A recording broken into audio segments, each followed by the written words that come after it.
Irmãos que estão acompanhando a leitura bíblica anual, Oséias é o livro que nós leremos essa semana. Então, na sequência, da nossa leitura bíblica, chegamos em Oséias. Eu vou falar no capítulo 14, mas os irmãos poderão acompanhar aí a leitura durante a semana, já entendendo bem sobre o que nós vamos, não somente o que nós vamos falar, mas também a contextualização que eu quero fazer do livro para vocês. Bom, Oséias capítulo 14. Antes de nós lermos, deixa eu contextualizar aqui um pouco para vocês. O que eu quero falar com vocês nessa noite tem a ver com um chamado ao nosso coração. Muitas vezes nós não pensamos como nós estamos, o que tem acontecido com a nossa vida, não analisamos a situação em que nós estamos e vamos simplesmente vivendo. E o povo de Israel, eles fizeram isso durante um grande período. E de repente o Senhor levanta profetas para chamá-los ao arrependimento, porque suas vidas estavam sendo vividas longe da presença do Senhor, sem eles perceberem muito. E então o Senhor levanta o profeta Oséias para também falar a respeito disso e chamar o povo ao arrependimento. Ora, Oséias foi um profeta escolhido por Deus para falar ao povo de Israel. E Oséias viveu mais ou menos no século 8 a.C., ou seja, há 2.700 anos atrás. E ele profetizou principalmente para o reino do norte. Os irmãos que estão aí acompanhando a leitura, em Reis e Crônicas, vocês viram que o reino foi dividido depois da morte de Salomão. 2,5 tribos no sul e as outras tribos no norte. Então o reino de Israel foi dividido e Oséias, ele falou ao povo do reino do norte. E nós, se for na ordem cronológica, nós vamos ver Jonas profetizando primeiro, isso em Nínive. Nós vamos ver Amós profetizando e depois de Amós nós vemos aí então Oséias profetizando. É interessante que quando a gente está lendo a Bíblia, a gente lê Isaías, Jeremias, Ezequiel, a gente lê antes de Oséias. Mas Oséias profetizou antes de Isaías, de Jeremias, antes do próprio Ezequiel. Então ele foi um dos primeiros profetas a profetizarem, ou seja, antes da queda até mesmo do reino do norte. Primeiro caiu o reino do norte, depois caiu o reino do sul. E Oséias profetizou aí antes deles, ok, já colocou ali, Agora deixa eu passar aqui para a gente ver um pouco aqui à frente. Está funcionando aqui não. Pode ir para a quarta folha aí para nós, por favor. Bom, e o que trata o livro de Oséias? O livro de Oséias trata do amor incansável de Deus.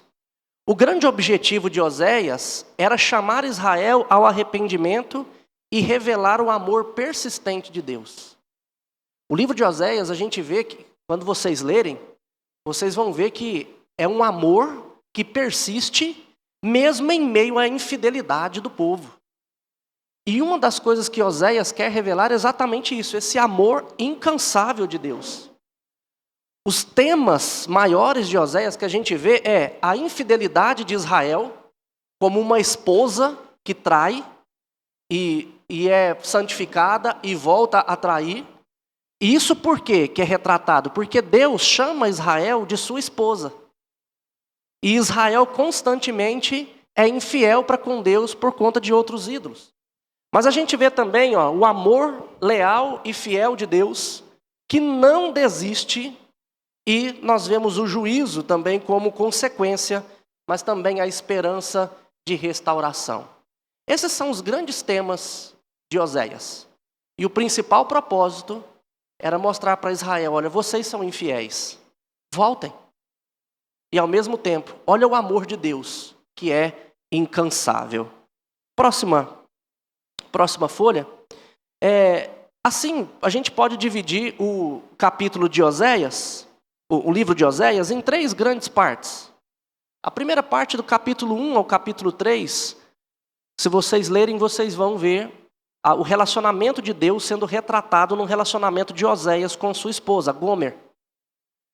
Era uma mulher de prostituição, Deus manda Oséias ir lá e casar com ela, a santificar. Ela volta a se prostituir, tem filhos com outro homem, e Deus manda Oséias ir de novo e buscá-la. E Deus diz: Oséias, esse é o meu relacionamento com Israel. Eu a santifiquei, eu a purifiquei, eles vão, e o que é que faz? Se deitam com outros deuses, com ídolos. Meus irmãos, essa é a realidade nossa ao longo da história. Nós somos alcançados por Deus, chamados para estar sempre com Ele, mas permitimos que muitas coisas no nosso coração tomem o lugar de Deus. Nós caímos em idolatria o tempo todo. E o que Deus quer retratar aqui em Oséias é que essa idolatria é assemelhado com uma traição, uma infidelidade conjugal. É isso que Deus diz a respeito de nós. E do capítulo 4 ao capítulo 13... Deus vai denunciar os erros de Israel. Então, o tempo todo, Deus vai estar dizendo: olha, vocês não voltam para mim, vocês não se arrependem, vocês vão atrás do Egito, atrás da Síria para fazer aliança, vocês não confiam em mim. O tempo todo vocês estão errando, e eu tenho chamado vocês, e Deus vai denunciando isso. E no capítulo 11... e capítulo 13, ali, versículo 14, nós vemos Deus prometendo uma restauração para Israel. E então chegamos no capítulo 14. Quando você for ler, então, Oséias, você vai entender muito bem isso. Podemos ir para a próxima página. E agora nós vamos fazer a leitura do texto. Vamos lá, Oséias, capítulo de número 14.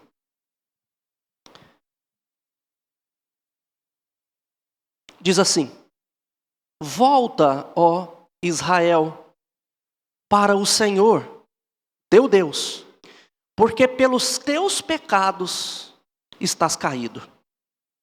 Tende convosco palavra de arrependimento e convertei-vos ao Senhor. Diz-lhe: perdoa toda a iniquidade, aceita o que é bom, e em vez de novilhos, os sacrifícios dos nossos lábios. A Assíria já não nos salvará. Não iremos montados em cavalos, e não mais diremos às obras das nossas mãos: tu és o nosso Deus. Por ti o órfão alcançará misericórdia. Agora Deus volta a dizer, o que nós lemos aí no versículo 2 é o que Deus diz para eles dizerem: digam isso, né? A Síria não nos salvará. Agora Deus faz uma promessa, versículo 14. Curarei a sua infidelidade, eu de mim mesmo os amarei, porque a minha ira se apartou deles. Serei para Israel como o orvalho, ele florescerá como o lírio e lançará suas raízes como o cedro do Líbano. Estender-se-ão os seus ramos, o seu esplendor será como a da oliveira, a sua fragrância como a do Líbano. Os que se assentam de novo à sua sombra voltarão, serão vivificados como o cereal e florescerão como a vide. A sua fama será como a do vinho do Líbano. Ó Efraim, que tenho eu com os ídolos? Eu te ouvirei e cuidarei de ti. Sou como o cipreste verde, de mim procede o teu fruto. Quem é sábio, que entenda estas coisas. Quem é prudente, que as saiba, porque os caminhos do Senhor são retos, e os justos andarão neles, mas os transgressores neles cairão. Meus irmãos, a mensagem que Deus tinha a intenção de transmitir a Israel é a mesma mensagem que Deus tem a intenção de transmitir a nós hoje. Se ele exaltava ali, nós vemos ele exaltando a fidelidade do amor de Deus e denunciando a infidelidade do povo. É sobre isso que nós precisamos tratar, porque é isso que Deus tem para a nossa vida hoje. Então, como proposição para essa mensagem, eu quero mostrar para vocês que apesar da nossa persistente infidelidade como Israel e a nossa rebelião constante contra Deus, o amor inabalável de Deus nos chama a um arrependimento genuíno, culminando em uma restauração completa e frutífera em Cristo Jesus. Vocês acham que os nossos sofrimentos não é decorrente dos nossos pecados? Quando nós sofremos de ansiedade, é porque nós queremos que o resultado seja igual ao que eu desejo e tenho medo do resultado de Deus, e por isso eu sou ansioso. A ira que constantemente eu tenho e machuca os outros e causa problema, é também decorrente do pecado do nosso coração, quando a nossa vontade é contrariada. Muitos sentimentos que nós temos e sofrimentos que nós temos têm a ver com o pecado. E se você olhar para a sua vida, eu olhar para a minha, nós olharmos para nós vamos ver que constantemente nós somos infiéis com Deus. E é por causa disso que nós caímos muitas vezes. E o que o Senhor quer nessa noite é chamar a nossa atenção, chamado ao nosso coração mais íntimo do nosso ser, para olharmos para dentro de nós e vermos onde temos errado e nos arrependermos. Porque se isso acontece, a restauração da nossa vida, a restauração nos nossos relacionamentos, a restauração no nosso casamento, restauração no relacionamento entre pai e filho, a restauração da nossa vida, de tudo, quando há arrependimento e volta para o Senhor. E esse texto ele nos mostra 3 verdades a respeito disso.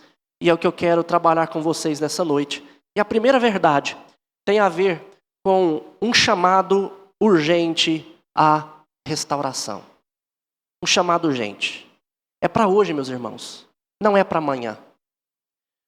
Se você olhar aí na sua Bíblia, primeiro versículo, Deus está dizendo: volta, ó Israel, para o Senhor, teu Deus, porque pelos teus pecados estás caído. Quando nós caímos, meus irmãos, é por conta dos nossos pecados. E nós precisamos voltar. Mas nós temos que voltar para a direção correta. E por que eu digo isso? Voltar para a direção correta?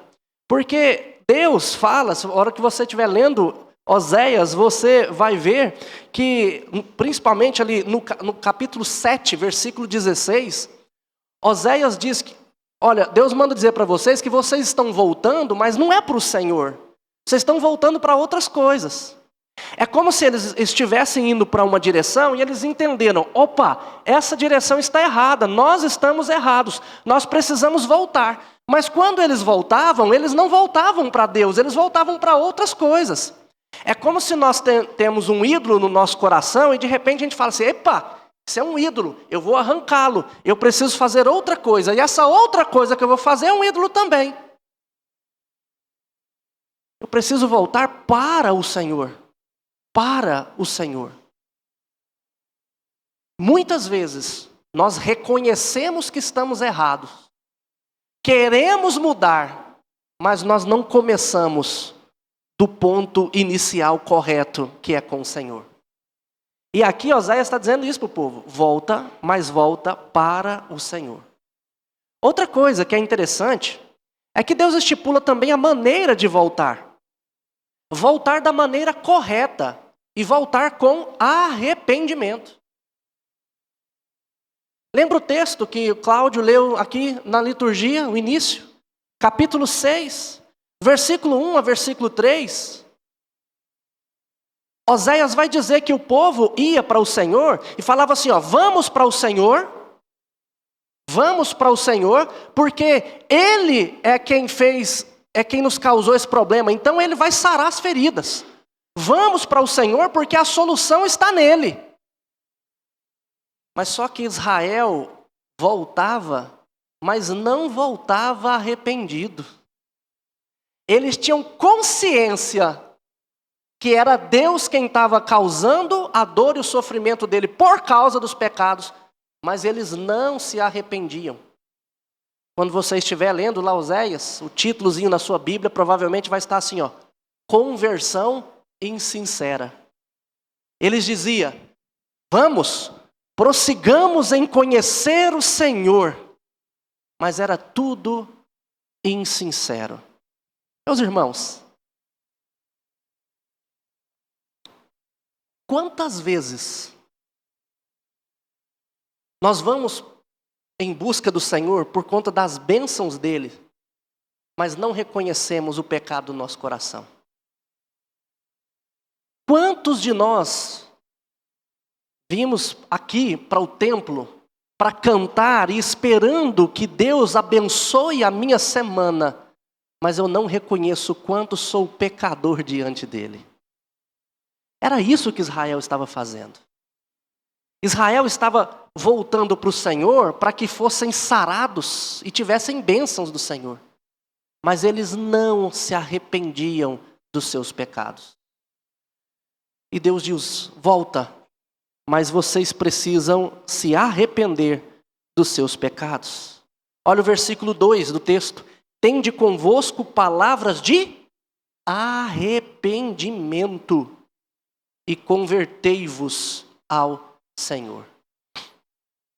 Nós precisamos todos os dias analisar a nossa vida, ver onde é que temos errado, porque com certeza temos pecado constantemente e precisamos voltar com o Senhor, com palavras de arrependimento. E é isso que Oséias também vai dizer, um pedido de perdão e uma adoração sincera. Olha só, versículo 2, a metade do versículo 2, ele diz, dizei-lhe, perdoa toda a nossa iniquidade, aceita o que é bom, e em vez de novilhos, os sacrifícios dos nossos lábios. Sabe o que o povo fazia também? O povo pegava um novilho, ia lá e sacrificava ao Senhor, ofertava ao Senhor. Só que a sua vida estava toda errada. Toda errada. E Deus está dizendo, olha, eu não quero esse sacrifício. Inclusive Malaquias, quando Malaquias profetiza, Deus fala para eles, olha, eu queria que tivesse alguém que fechasse a porta do templo para vocês não virem me adorar. Porque eu não quero a adoração de vocês, eu não tenho prazer nela.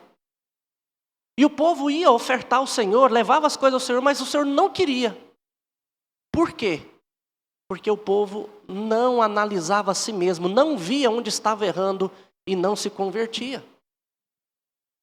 Meus irmãos, a adoração sincera dos nossos lábios, ela só pode existir e ser aceita por Deus se for fruto de um arrependimento genuíno dos nossos pecados. É por isso que todos os cultos, nós começamos com uma oração ou uma leitura que exalta a Deus. E a segunda coisa que nós fazemos todo culto de domingo à noite, a segunda coisa é fazer uma leitura ou cantar um cântico, um hino que fala de perdão e nós pedirmos perdão a Deus. Porque se nós não fizermos isso todas as vezes, analisar a nós mesmos, nós estaremos como o povo de Israel, chegando à presença do Senhor, oferecendo a Ele a minha vida, o meu dinheiro, o meu tempo ou outras coisas. Mas o Senhor vai estar dizendo para nós, não façam assim. Ofereçam um sacrifício genuíno dos lábios de vocês, que é um coração arrependido. A outra coisa que nós vemos também nesse texto, meus irmãos, é o retorno dos velhos caminhos. Retorno dos velhos caminhos. Observe o versículo 3 da sua Bíblia. Deus vai dizer assim para o povo, digam assim, a Assíria já não nos salvará, não iremos montados em cavalos e não diremos a obra das nossas mãos, tu és o nosso Deus. Olha, se você ler o capítulo 5, versículo 13, capítulo 7, versículo 11, capítulo 12, versículo 1, se vocês lerem Isaías 31, 1 também, vocês vão ver que o povo de Deus estava indo fazer aliança com outros povos, com medo de serem invadidos. Peraí, quem foi que colocou Israel lá na terra de Canaã? Foram os outros povos? Ou foi Deus, com um pequeno exército de Israel, que destruiu muralhas e colocou eles lá dentro? Quem foi que venceu gigante em nome do Senhor, se não Davi, porque Deus estava com ele? Deus tinha feito tudo isso para eles. E agora, o que eles estavam fazendo? Eles estavam indo fazer aliança com outros povos. Isso era uma afronta a Deus. Mas vamos olhar para nós.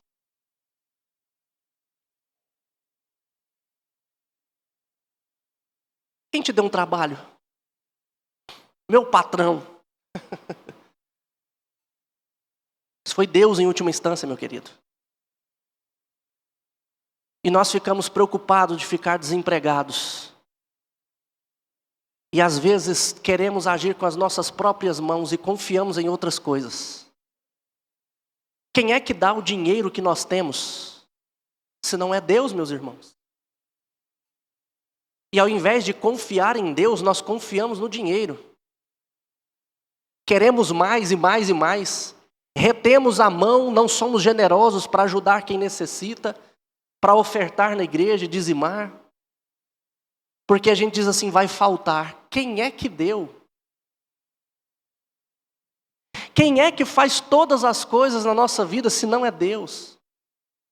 E eu fico confiando em outras coisas.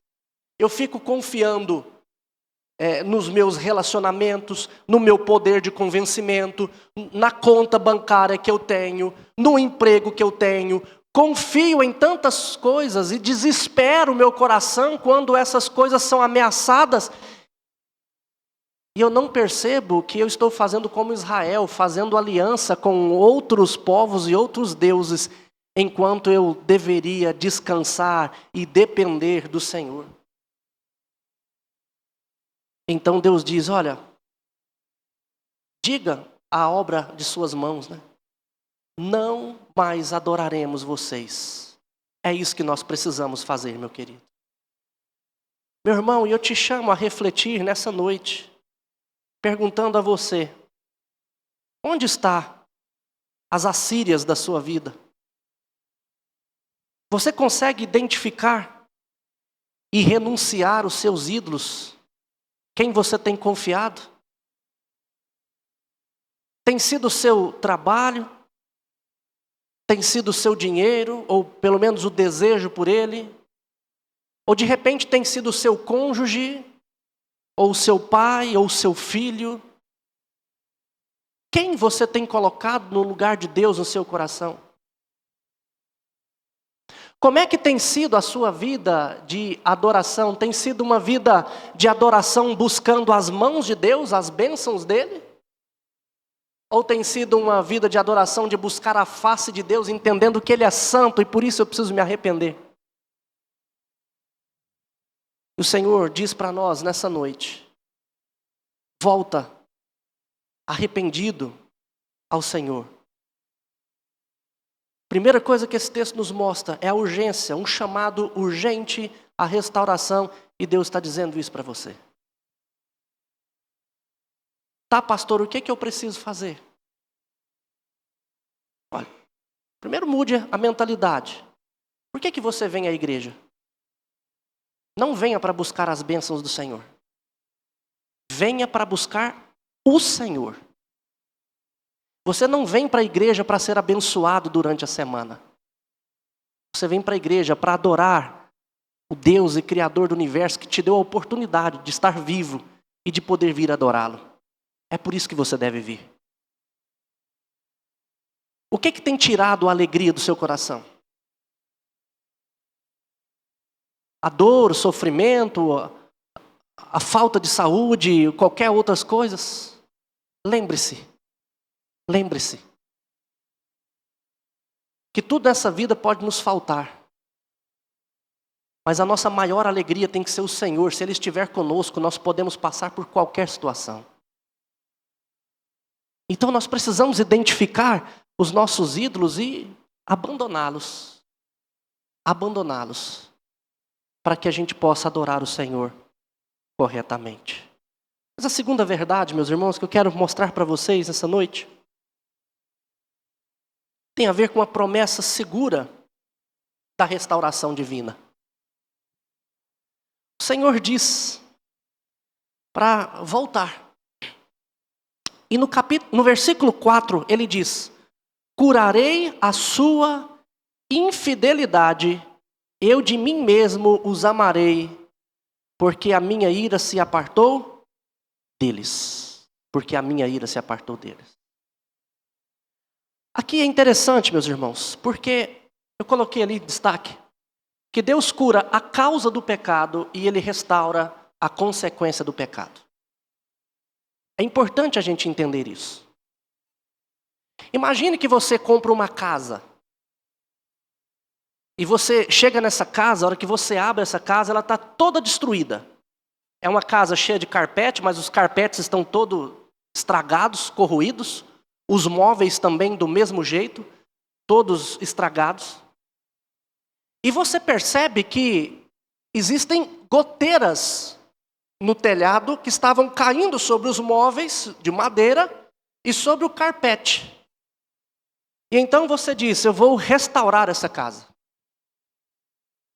O que você faria primeiro? Restauraria todos os móveis e os carpetes e deixaria o telhado como está? Ou você restauraria o telhado primeiro? Eu pergunto a você, o que causou a destruição dos móveis e do carpete? Não foi a goteira que foi caindo em cima? Observe que a goteira é a causa dos móveis estarem daquele jeito. E os móveis estragados é a consequência da goteira. Aqui Deus está dizendo para nós que vai curar a infidelidade de Israel. E a infidelidade de Israel era a causa deles estarem naquela situação. A causa do sofrimento de Israel era em decorrência da infidelidade deles. E Deus diz: olha, se vocês voltarem para mim arrependidos, de coração aberto, vierem para mim mesmo, eu vou sarar, eu vou curar essa infidelidade de vocês.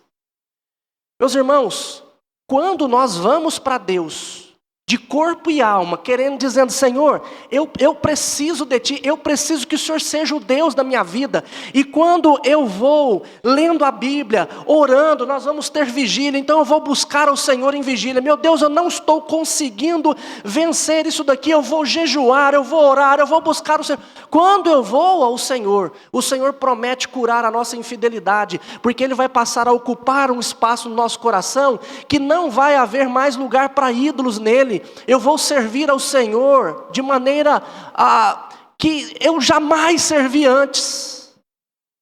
E é isso que Deus está dizendo para nós, que se nós formos até Ele arrependidos e buscarmos a Ele do fundo do nosso coração, com toda a nossa força, com todo o nosso entendimento, Ele vai sarar, Ele vai curar a nossa infidelidade. E Ele vai curar a infidelidade e vai restaurar as consequências desta infidelidade.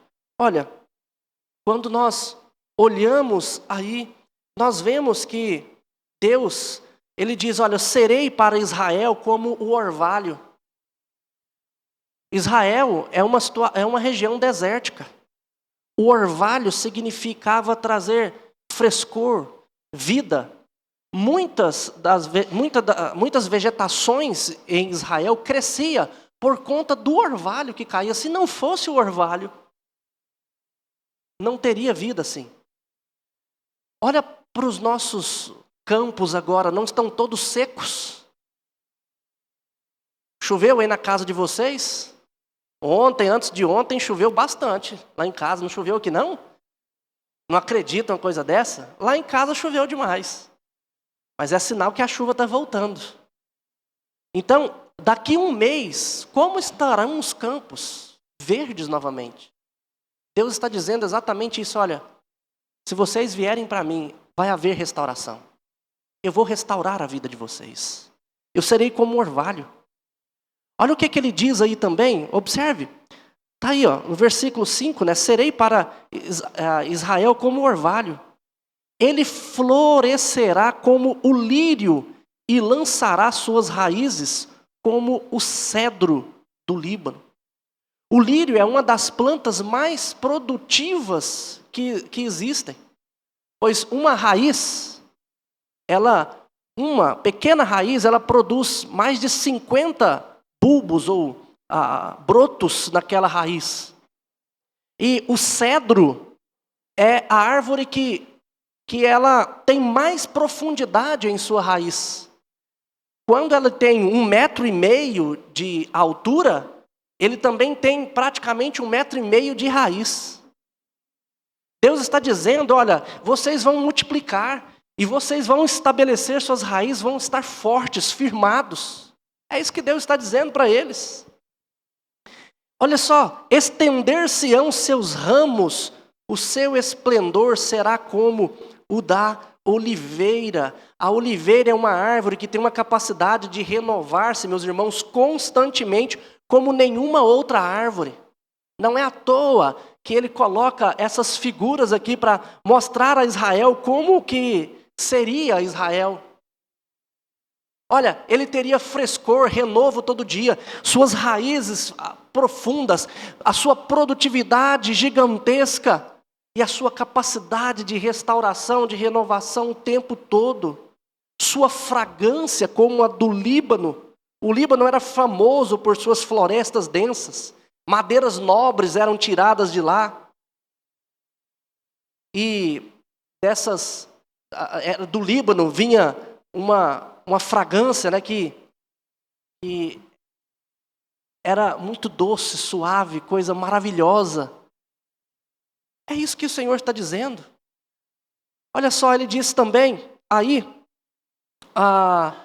versículo 7, os que se assentam de novo à sua sombra voltarão, serão vivificados como o cereal e florescerão como a vide.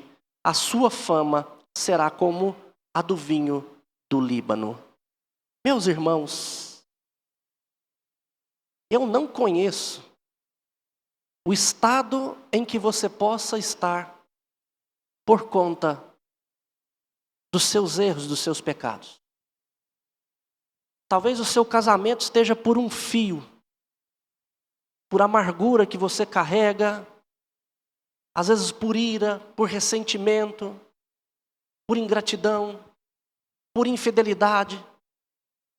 Às vezes o relacionamento seu com um pai, uma mãe ou com filhos pode estar assim, sabe?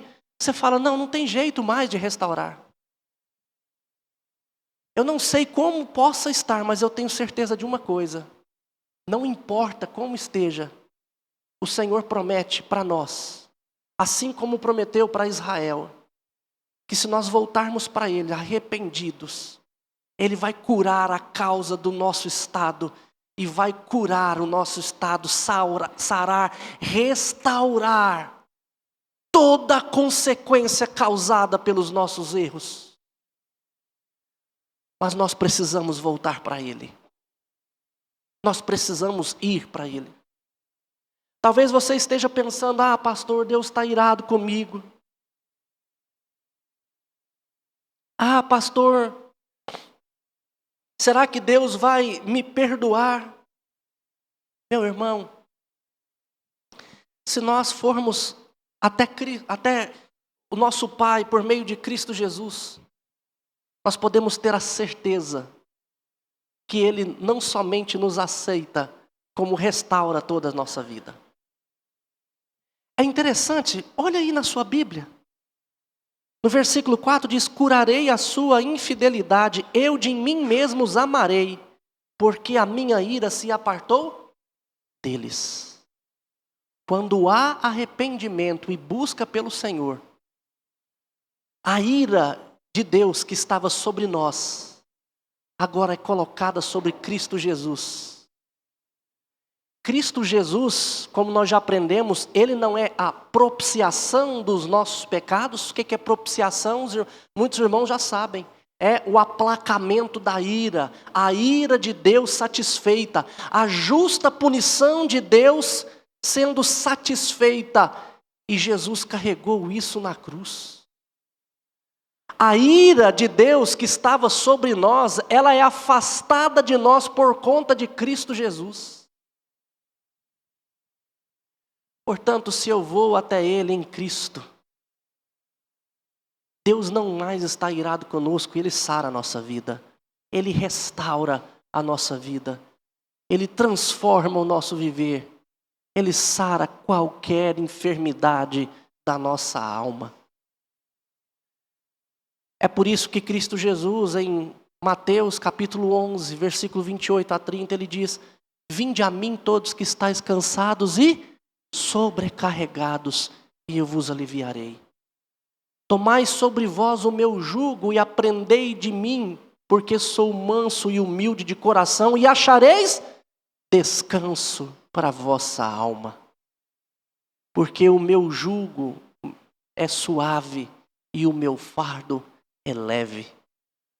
Quando nós vamos até Jesus, Ele nos reconcilia com Deus, o Deus que sara toda a nossa ferida. Israel voltava, mas voltava sem arrependimento. E Deus diz: não é assim. Volta com arrependimento.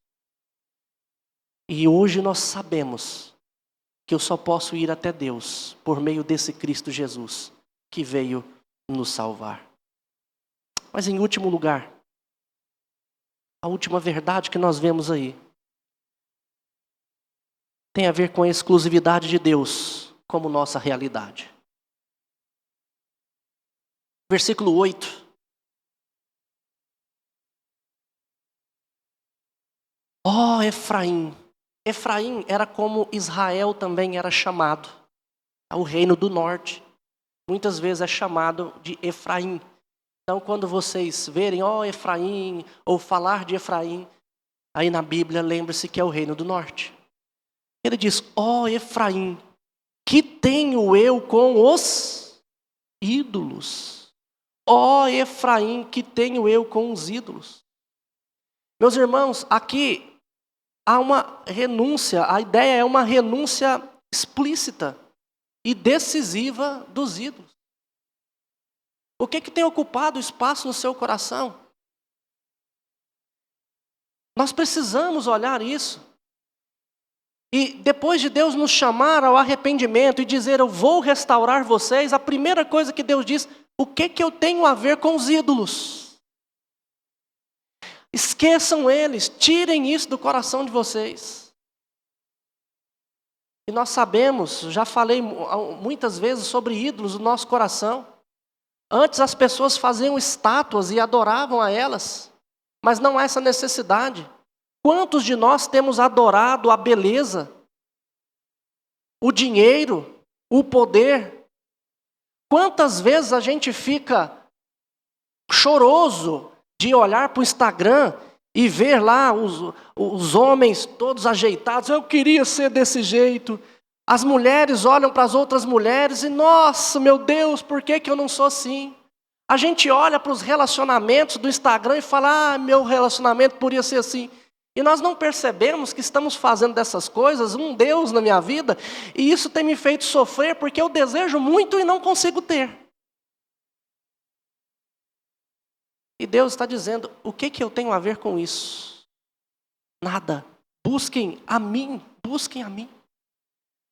E nós vemos aí que Deus é a única fonte de vida e resposta e frutificação. Observe o que ele vai dizer: olha, ó Efraim, que tenho eu com os ídolos. Eu te ouvirei e cuidarei de ti, sou como o cipreste verde, de mim procede o teu fruto.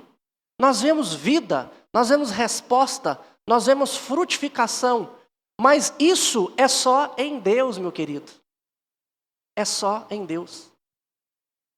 Como que você acha que a sua vida conjugal vai ser maravilhosa e frutífera.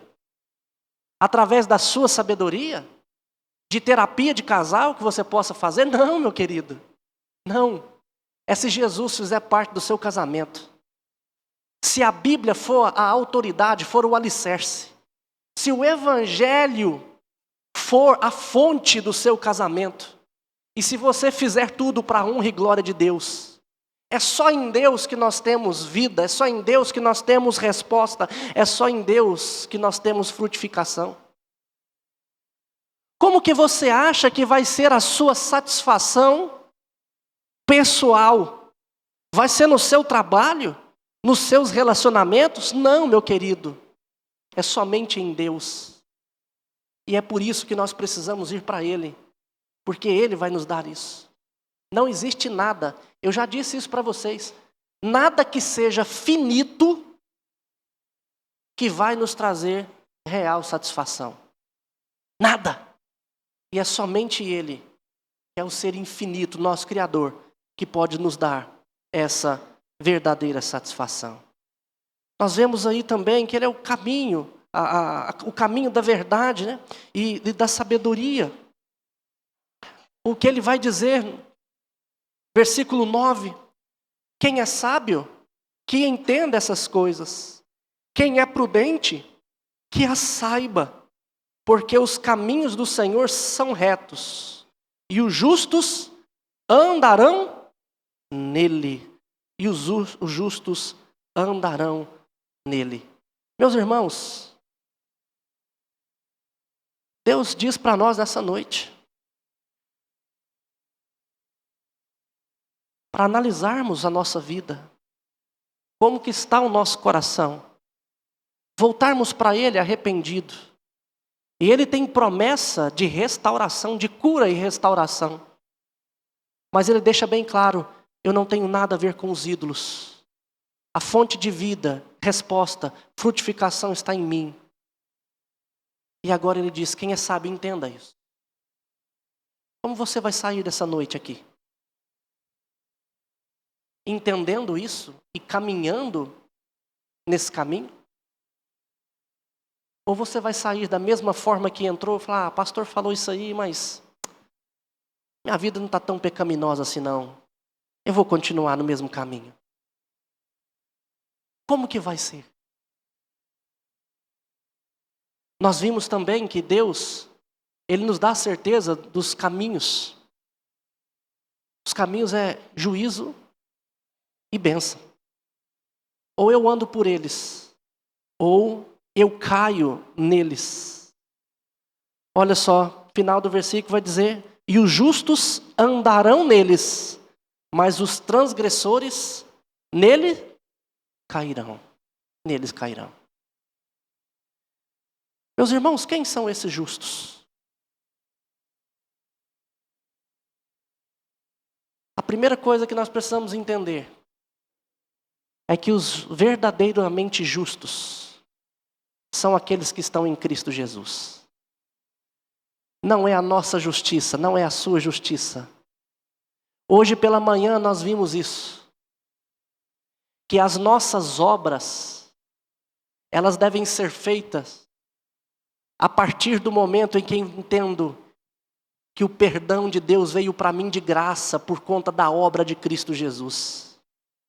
É por conta da obra dele que Deus nos diz, olha, você está justificado dos seus pecados.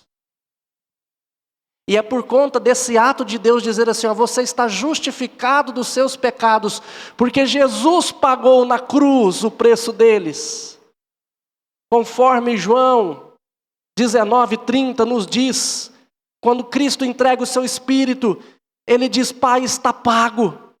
E Colossenses capítulo 2, versículo 14 diz que Ele removeu o escrito de dívida que era contra nós, encravando-o na cruz. Jesus pega a nossa dívida, encrava na cruz e diz, está pago. E Ele fez isso para que eu e você pudéssemos andar nos caminhos do Senhor, desimpedidos nos caminhos de Deus, para não cair no caminho de Deus, não sermos os transgressores, Porque o Senhor nos escolheu para sermos bênção, nos escolheu para vivermos uma vida de santidade, e essa vida de santidade tem a ver com essa autoanálise, o tempo todo eu olhando para a minha vida, pedindo perdão, e continuando e caminhando. É por isso que João escrevendo a sua primeira carta, capítulo 1, versículo 9, diz: se confessarmos os nossos pecados, Ele é fiel e justo para nos perdoar os pecados e nos purificar de toda injustiça. Meus irmãos, a ira de Deus é afastada de nós por conta de Cristo Jesus. Os caminhos em que nós devemos andar é Cristo Jesus. Não é isso que ele diz em João capítulo 14, versículo 6? Eu sou o caminho, a verdade e a vida. Ninguém vem ao Pai a não ser por mim. É em Cristo Jesus que nós temos a nossa ferida sarada. Não foi Ele que foi para a cruz e tomou as nossas dores, como Isaías capítulo 53 nos ensina. Não foi Jesus que levou sobre si a nossa enfermidade para que nós pudéssemos ser sarados e ter vida. É o Senhor Jesus quem se fez pobre para que nós fôssemos ricos. É Ele que se fez pecado para sermos justiça de Deus. Nós temos Cristo, e se nós temos Ele, nós não precisamos de nada mais nesse mundo. O que nós precisamos é ir para Ele, aprender dEle, e todas as outras coisas que nós temos nesse mundo vão passar a ser secundárias. Elas não mais me tirarão a paz, porque eu estarei com Ele. Os justos andarão nesses caminhos, mas os transgressores neles cairão.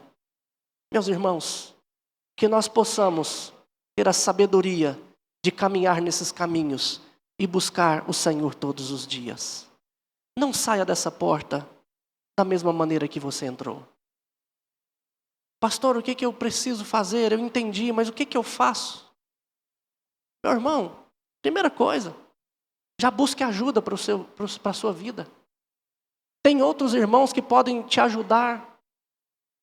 Compartilhe a sua dor, o seu sofrimento com quem é maduro na igreja, você sabe disso. Me procure. Talvez você precise de um aconselhamento, de uma visita. Talvez você precise de entender algumas coisas. Não vá embora e deixe de falar comigo. Você pode fazer isso. Comece a mudar a sua vida agora de prioridade também. Eu não tenho uma vida de devocional, uma vida de leitura bíblica. Não tenho, pastor. O que você precisa fazer? Ter essa vida, não tem outro jeito. Então, coloque no seu telefone para despertar e você poder ler, despertar todos os dias. Olha, não é hora de eu ler a Bíblia. Eu já dei várias sugestões para os irmãos, por exemplo, de trocar um noticiário ou outras músicas que não sejam de adoração ao Senhor. Troque para ouvir a Bíblia no carro enquanto você vai para o trabalho. Coloque músicas de adoração. Chegue na sua casa, coloque músicas para você arrumar a casa, organizar as coisas. Passe a adorar o Senhor. É esta busca intensa por Ele que vai me ajudar nisso. São coisas que nós precisamos fazer, coisas que nós precisamos tomar a decisão. Outra, não deixe de estar nos cultos, não deixe de louvar o Senhor, de buscar o Senhor, de ouvir. É aqui que você vai ouvir a palavra do Senhor. Não deixe de fazer isso. E tantas coisas que nós podemos fazer, meus irmãos. Mas o que eu digo para vocês, não saia daqui da mesma maneira que vocês entraram. Que nós possamos, todos nós, andarmos nos caminhos do Senhor e não tropeçarmos nele. Vamos nos colocar de pé.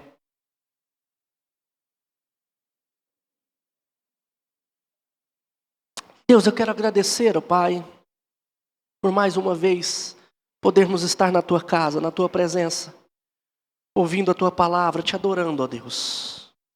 Deus, obrigado, Senhor, porque o Senhor tem cuidado de nós. E assim como o Senhor exortou Israel, que estava trilhando outros caminhos e confiando em outros deuses, assim também o Senhor tem exortado a nossa vida para voltarmos sempre para o Senhor, arrependermos dos nossos caminhos quando estamos distante do Senhor e voltarmos para o Senhor. Mas o Senhor não somente nos corrige, nos exorta, mas o Senhor também graciosamente dá esperança ao nosso coração, esperança de sarar a nossa vida, de curar, ó Pai, as nossas feridas. Ó Deus, que essa esperança esteja sempre viva dentro de nós. É o que eu peço ao Senhor, ó Deus. E que nós possamos sair daqui, tomando a decisão, Pai, sábia decisão, de andarmos pelos caminhos do Senhor. E nós sabemos que é somente por meio de Cristo Jesus que assim podemos fazer. Obrigado, Deus, por tudo que o Senhor tem feito nas nossas vidas. Assim nós oramos. E agora, irmãos, que a graça do nosso Senhor e Salvador Jesus Cristo, Filho, que o amor de Deus, o Pai, e que a eterna comunhão do Espírito Santo repouse sobre vós, hoje e para todo sempre. Amém. Amém. A igreja pode se assentar.